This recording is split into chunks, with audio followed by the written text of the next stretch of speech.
Ever think about like how well you actually know the people around you? Yeah. Like, what secrets they might be hiding? Yeah. It's kind of creaky when you really think about it, right? Yeah. And today we're diving into the case of Kelly Dwyer. It's a case that really makes you wonder about that, about, how well we can ever truly know someone. Well, this case, it really took hold of Milwaukee for years. It's fascinating. We've got court records and all these news reports and even some stuff from a true crime podcast, all of it kind of painting this picture of a mystery that slowly unraveled and revealed these disturbing layers. Wow. Yeah. So Kelly Dwyer, she was 27 years old, and she had just moved to Milwaukee, new city, fresh start. She was excited. She loved her job. She was working at Lululemon, and she had, pretty active social life. She liked to go out, have fun. Kelly wasn't like naive. Oh. She wasn't sheltered. I mean, she dated, went out. She even, used cocaine sometimes. This Mhm. wasn't like a case of some young woman who was, easily manipulated or anything. Kelly was living her life, making her own choices. And those choices, sadly, they kind of crossed paths with someone who was living this double life, a life that ultimately led to Kelly's, well, her demise. So there's someone that was Chris Sacco. He was Kelly's boyfriend at the time. And, on the surface, Chris, he seemed like he had it all together. Successful IT guy, good job, nice apartment, charming, the type.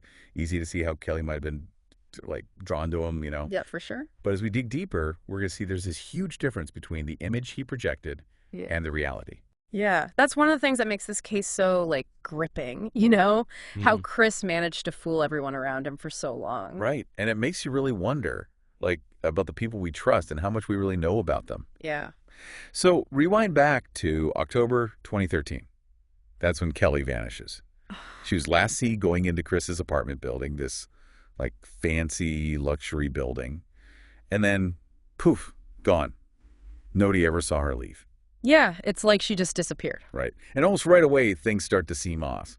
Like Kelly's friends, they'd noticed some bruises on her, but when they asked her about it, she just kind of brushed it off. Yeah, that's pretty common, unfortunately. Right. In domestic abuse cases, I mean.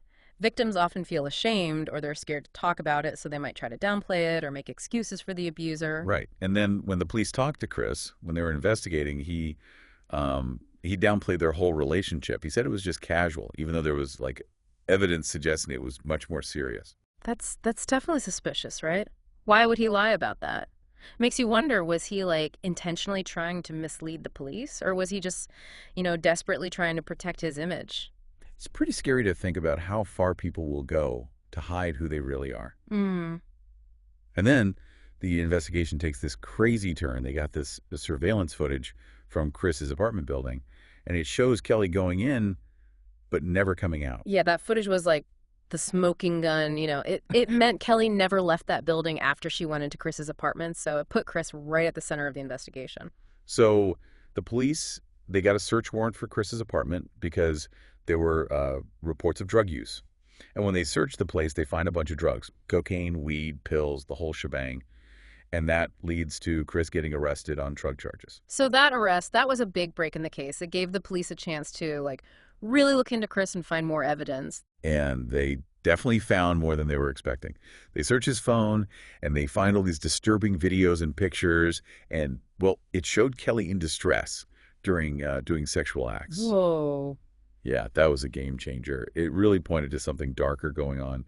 Like maybe Chris wasn't just involved in Kelly's disappearance, but he might have been, coercive and controlling with her. It makes you think, what must she have gone through? The police, they brought in a cadaver dog to search the apartment, and the dog alerted in several areas, especially in his bedroom and a guest bathroom. It was like saying, hey, something happened here. Right, because cadaver dogs, they're trained to smell human decomposition, even if it's tiny amounts. So the fact that the dog reacted in Chris's apartment, especially in those specific places, that was a big deal. It really suggested that Kelly's body, or at least parts of it, had been there. And to make things even weirder, they found that a shower curtain and a golf travel bag were missing from Chris's apartment. Those missing items, they were key pieces of the puzzle, They pointed to a possible attempt to hide evidence, maybe even Kelly's body. So here's the situation. Chris is in jail on drug charges. The investigation is heating up, And then, boom, there's a Oh, twist. this is where it gets interesting. The news coverage about the case, it leads to Chris's actual, long-term girlfriend, Megan, to come forward. So he had another girlfriend this whole time. Turns out, yeah, Chris had been living this crazy double life. Yeah. Imagine how Megan must have felt, right? The shock, the betrayal. I can't even imagine. But that was like a major turning point. Not only did it show how much Chris was lying, but Megan also confirmed those missing things from the apartment, especially that golf bag. Yeah. That gave more evidence that Chris was trying to cover his tracks. So now they arrest Chris for Kelly's disappearance, and the evidence against him is piling up. And the search for Kelly, it's in full swing. Everyone was looking. Police, Kelly's family, volunteers. There was a reward. They searched landfills. Media was all over it.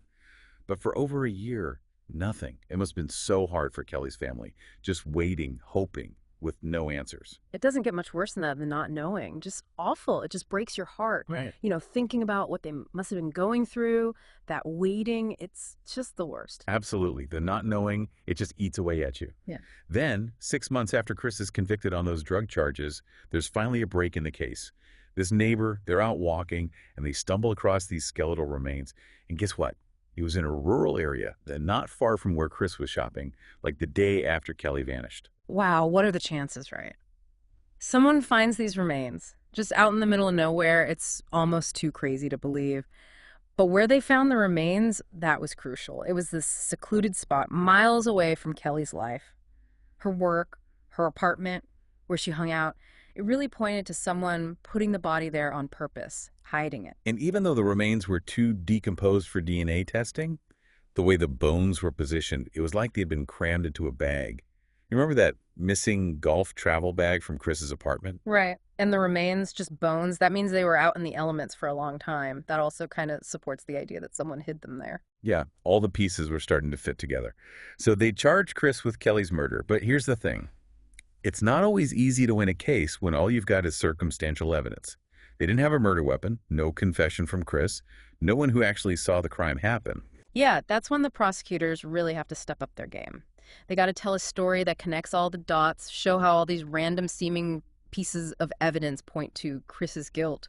They have to convince the jury that Chris did it, even without having that, aha moment, And they did just that. At the trial, they laid out all this evidence.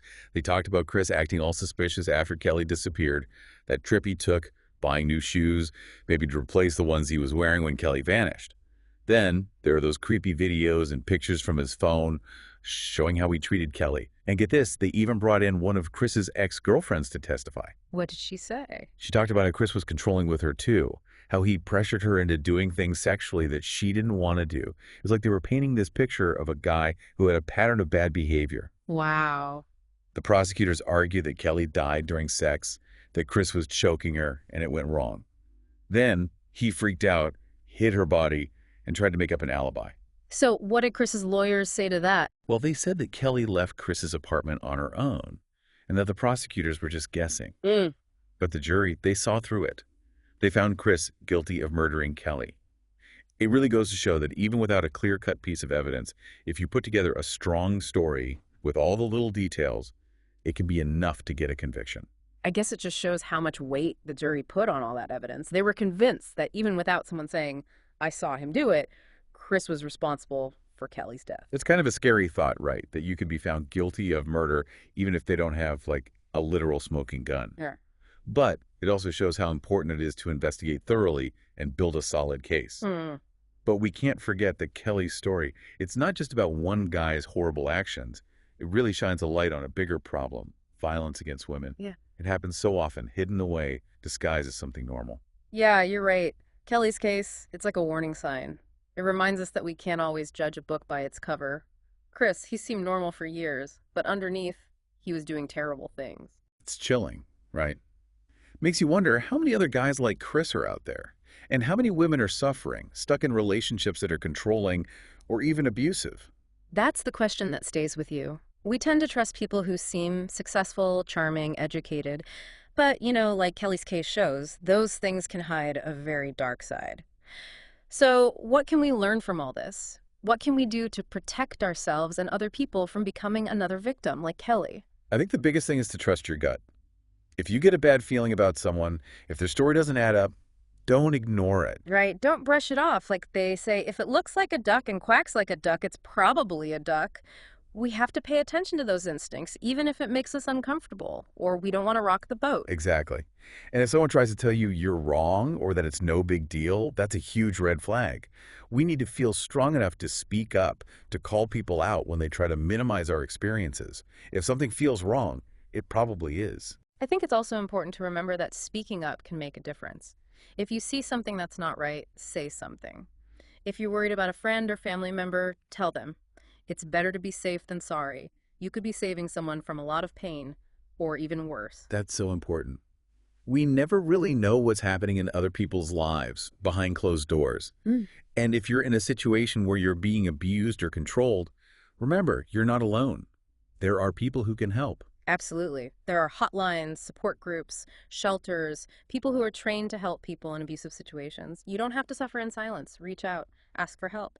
There are people who care and want to help you. It's tragic to think that things might have been different for Kelly if she had felt like she could speak up, or if someone had stepped in, if Chris hadn't been able to keep up his act for so long. It's like the saddest part of this whole thing, right? It wasn't just some random act of violence. It was all these missed chances, red flags that people ignored, and a system that, in a way, let her down. It makes you realize that we have to be careful, Yeah. that we need to talk openly, and that we have to look out for each other. Yeah, for sure. It's a wake-up call, telling us that even in the most normal-seeming lives, there can be darkness hiding just below the surface.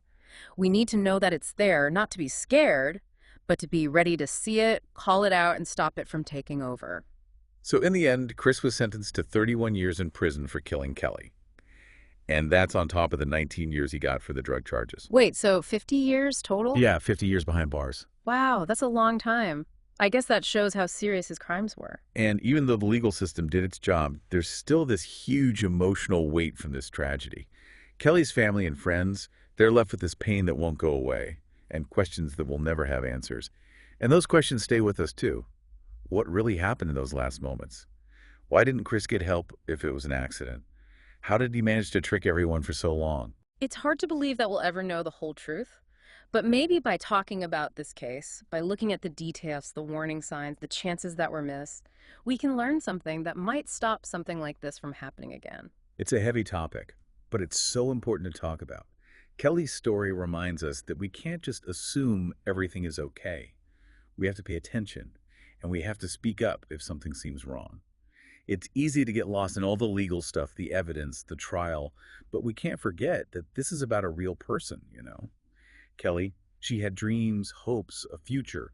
All that was taken away. That's what often gets forgotten in these true crime stories. The victim, they become a statistic, a name in a file. But Kelly was someone's daughter, a friend, a colleague. She had a whole life separate from what happened to her. Yeah, and that's what makes it so disturbing. This could have happened to anyone. It could have been your daughter, your sister, your friend. It's just too close to home. And that's why I need to talk about it, raise awareness. We have to challenge these ideas, these societal norms that let violence against women keep happening. We need a culture where women feel safe, supported, able to speak up without fear. And those who hurt them, they need to be held accountable, not just by the law, but by everyone. And it starts with conversations, right, like this. We shed light on these dark things, look at how complex these cases are, and hopefully that sparks change. It can inspire action, maybe even help create a world where what happened to Kelly is just a bad memory. So for you, what's the biggest takeaway from all this? What's the one thing people listening should remember from this deep dive? I think it's about being aware, paying attention, both in our own lives and the lives of people around us. Notice those red flags, trust your instincts. If something feels off, don't stay silent. Right, don't be afraid to question things, to speak up, to demand answers. Kelly's story, it's a sad reminder that bad things can happen even when everything seems normal. But it's also a call to action. We all have a part to play in making a world where women are safe, respected, and strong. Well said. This has been a tough topic to discuss, but it was important. Thanks for joining us on this deep dive into the disappearance of Kelly Dwyer. It was my pleasure. And please, if you or someone you know is dealing with abuse or coercion, there is help out there. Don't ever forget that. You're not alone.